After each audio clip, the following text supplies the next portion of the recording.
So hello guys, स्वागत है तुम्हारा सोलो लेवलिंग की एक और नई वीडियो में। तो आज हम करने जा रहे हैं एपिसोड 7 एक्सप्लेन। पर उससे पहले तुम मुझे कमेंट्स में बोल रहे थे कि आगे पीछे एक्सप्लेन मत करा करो, तो उसके लिए आई एपोलोजाइज, क्योंकि मैं मांगा चैप्टर के हिसाब से एक्सप्लेन कर रहा हूँ और कुछ सीन्स कट होते हैं, इसलिए थोड़ा बहुत आगे पीछे हो जाता है। और कौन कौन से सीन इस पे कट हुए हैं वो मैं तुम्हें लास्ट में बताऊंगा। लास्ट में मतलब सोलो लेवलिंग का सीजन 2 खत्म होने के बाद। तो बिना देरी के एपिसोड स्टार्ट करते हैं। तो एपिसोड स्टार्ट होता है अगले दिन सुबह 10:30 बजे। ली मिंग सुंग अपना एवोल्यूशन कराने आया था और फिर वहाँ यूनो और जोंगिन भी आते हैं और रिपोर्टर उनसे सवाल पूछते हैं, पर वो दोनों आपस में बात कर रहे होते हैं। मैंने सुना है कि कल हंटर गिल्ड की बाल जान बची है। वेल, हमने व्हाइट टाइगर गिल्ड की तरह ए रैंक के रूकी को तो नहीं खोया। एनीवे, लगता है कि दोनों गिल्ड से उसकी हेल्प रिसीव्ड हुई है, तो ये बहुत जरूरी होगा कि हमें उसको अपनी गिल्ड में शामिल करना पड़ेगा।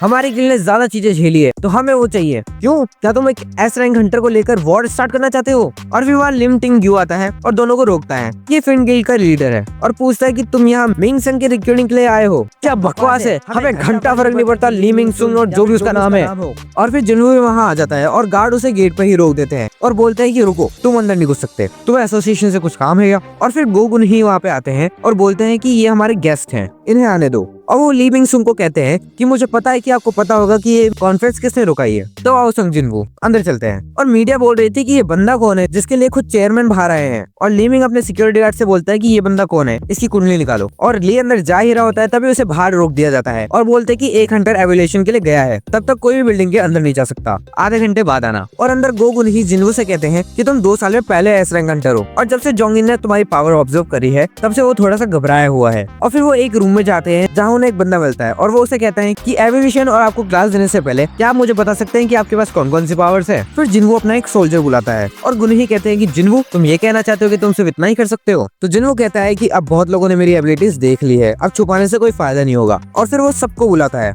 और कहता है कि मैं हंड्रेड्स ऑफ क्रिएचर्स को समन कर सकता हूँ। और सब देखकर शॉक हो जाते हैं। फिर यूनो बोलता है कि कैसी पावरफुल एनर्जी थी जो कि जिन्वू के अंदर से निकल रही है, मैं पहले इससे मिला था, तब से वे बहुत ज्यादा है। और वो दोनों उसे बुलाते हैं, पर जिन्वू वापस बोलता है कि सॉरी, मुझे अभी कुछ काम है। देन वो जा ही रहा होता है, तभी वो दोनों बोलते हैं कि इस एग्जिट से मत जाना, मैं तुम्हारी जगह होता तो मैं यहाँ से नहीं जाता। एंड जब जिन्वू गेट खोलता है तो सारे रिपोर्टर्स मीडिया उसके सामने खड़े होते हैं। फिर सोंगी जिन्हा से बोलती है कि ये देखो, तुम्हारा भाई टीवी पर है। एक तरफ माइनिंग वाले एक खबर देख रहे होते हैं कि जिन्वू एक एस रैंक हंटर है, और फिर जूही और चाहिन एंड मिस्टर संग भी देखते हैं। और दूसरी तरफ हमें जिन्हो दिखाया जाता है अपने पापा से बात करते हुए, और वो अपने पापा से कहता है कि मैं जिन्वू को लाने में नाकामयाब रहा क्योंकि जिन्वू अपना खुद का गिल्ड बनाना चाहता है और उसने मुझे वाइल्ड गिल्ड मास्टर की पोजीशन ऑफर की है। और फिर उसके पापा कहते हैं कि तुम्हें पता है मैंने यूजिन गिल्ड क्यों बनाई थी? पैसों के लिए नहीं, इस दुनिया में बहुत से हंटर है जो कि एक्स्ट्रा ऑर्डिनरी पावर्स को गेन कर रहे हैं और ये एस रैंक हंटर से ज्यादा पावरफुल होते हैं, जिनको कि नेशनल लेवल हंटर कहते हैं। और तुम्हें क्या लगता है कि कब तक लॉ प्रोटोकॉल हमें प्रोटेक्ट करती रहेगी? तो इसीलिए मैं हमारे गिल्ड में ऐसे हंटर्स को रखेंगे जिससे कि हमें कोई दिक्कत नहीं रहेगी। तो तुम पास हुए, मैं तुम्हें यूजिन गिल्ड देता हूँ, अब तुम इसे आगे बढ़ाओ।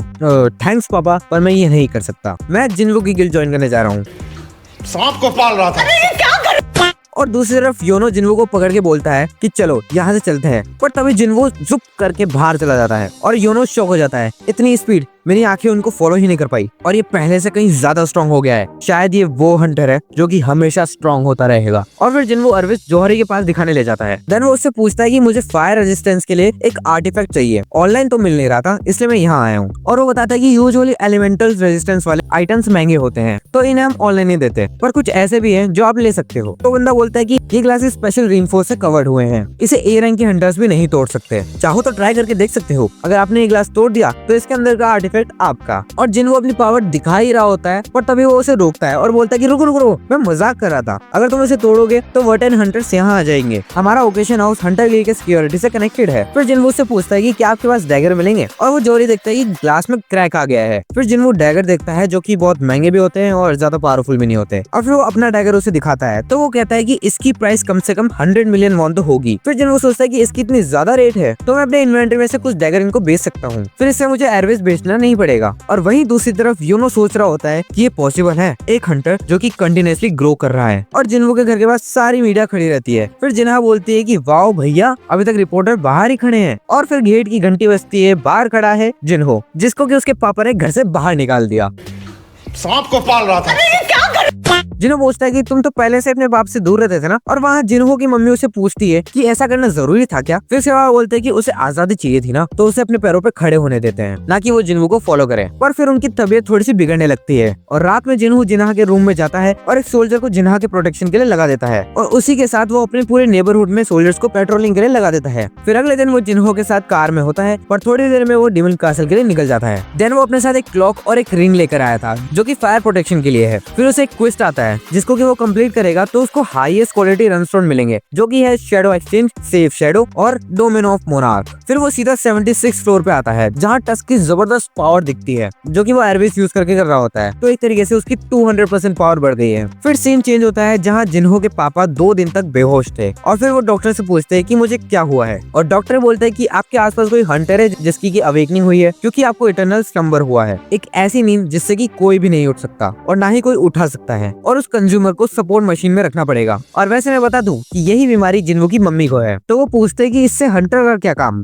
डॉक्टर बोलते हैं कि कहा जाता है कि डिसीज का माना से डीपली कनेक्शन है और ये आपके लिए अच्छा नहीं है, ये बहुत से सिम्टम्स को क्रिएट करता है। मिस्टर वू, क्या आपके घर में कोई हंटर है? तो उनको जिन्हो की याद आती है पर वो कहते हैं कि मैं अब एक विक्टिम बन चुका हूँ और अभी तक मैं हारा नहीं हूँ। मीनवाइल जापान में ऑफ कोस्ट के साइड एक लिविंग आंट दूसरे आइलैंड पर पहुंच चुका है और 2 हंटर को दिखाया जाता है जो कि दूर से एक जने को आते हुए देखते हैं। पर कुछ होता उससे पहले ही सीन शिफ्ट होता है जिन्वू पर, जिसकी पावर इतनी एडवांस हो चुकी है कि वो अपनी शैडो आर्मी को एफिशिएंटली संभाल सकता है और वो अपनी आर्मी को 6 ग्रुप में डिवाइड करता है, team Igris, team Tusk, team iron, team tank, high orcs team A, high orcs team B. और वो कहता है कि तुम्हारे पास 2 टास्क है, पहला कि एनिमी को डिफीट करो जो भी तुम्हारे पास आए और दूसरा नेक्स्ट फ्लोर का एंट्री पास ढूंढो और मुझे रिपोर्ट देते रहो। और जिन्हो अभी 80 फ्लोर पे आ चुका है, अब बस 20 फ्लोर और बाकी है। पर तभी उसकी एमपी खत्म होने लगती है और जिन्हो को सेंस होता है कि उसकी टीम मर रही है और वापस जल्दी रीजनरेट नहीं हो पा रही और वो है टीम आयरन की। और फिर उसकी एमपी और भी ज्यादा गिरने लग जाती है तो वो अपने सोल्जर्स को वापस बुला लेता है। फिर वो देखता है कि हाई ऑर्ड्स टीम ए और बी और तो और इग्रिस की टीम भी हार रही है। पर लाइन वाइज देखे तो उन्हें टस्क की टीम के पास जाना चाहिए था पर लेकिन उन्होंने उसको छोड़ दिया। शायद टस्क की टीम उनसे ज्यादा ताकतवर होगी, इसका मतलब है कि उनमें दिमाग भी है और उन्होंने अभी हाई ऑक्स टीम बी को मारा तो उनका अब नेक्स्ट टारगेट टीम टैंक है। और फिर जब टीम टैंक जाती है तो जिन्हो इनविजिबल होके ऑब्जर्व करता है और सामने से एक डीमन नोबल और 3 डीमन नाइट्स आते हैं और शैडोज को मस्त तरीके से काट देते हैं जिससे कि वो जल्दी रीजनरेट नहीं कर पाते। फिर जिन्हो आता है और उससे एक बंदे को एक लात मारता है और वो वही वही खत्म हो जाता है। एंड देन वो एक एक करके सबको मारता है और वो डीमन नोबल डर जाता है। और फिर जिन्हो बोलता है कि मैं हमेशा ये सोचता था कि यहाँ के मॉन्स्टर डरते होंगे और मुझे लगता है मुझे जवाब मिल गया। और इसी के साथ एपिसोड भी खत्म होता है। तो बस अब डीमन वर्सेस जिन्हो की फाइट का इंतजार होगा। तो मैं तुमसे अगले हफ्ते मिलता हूँ। वीडियो अच्छी लगे तो लाइक करना, कमेंट करना, सब्सक्राइब करना। फिर मिलेंगे,